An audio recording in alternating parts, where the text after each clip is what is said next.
नमस्कार प्रणाम दोस्तों।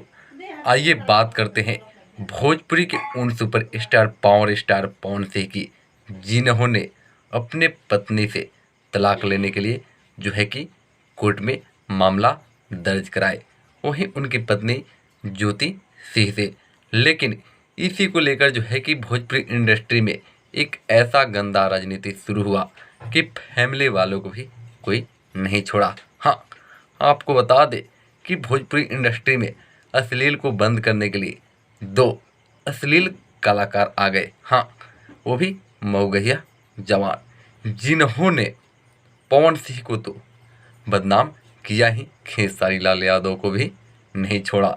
लेकिन आपको बता दें कि उन लोगों का कहना है कि पवन सिंह और ज्योति सिंह का तलाक के कारण अक्षरा सिंह है, क्योंकि अक्षरा सिंह जो है कि तलाक करवा रही है। ऐसा कुछ नहीं है। आप दोनों भ्रम में मत रहिए, क्योंकि आप लोग तो अक्षरा सिंह को जो है कि पहले से ही टारगेट कर रहे हैं, खेसारी लाल को टारगेट कर रहे हैं, लेकिन पवन सिंह पर जो है कि कुछ नहीं बोल रहे हैं, क्योंकि सब कुछ दोनों में कुछ ना कुछ गलत रहता है। लेकिन अक्षरा सिंह को कहाँ तक सही है टारगेट करना इन दोनों महाचुतियों को। लेकिन ये दोनों जो है कि कभी पवन सिंह के फैमिली वालों पर सवाल उठाते हैं तो कभी खेसारी लाल यादव के फैमिली वालों पर। लेकिन ऐसा कुछ नहीं करना चाहिए।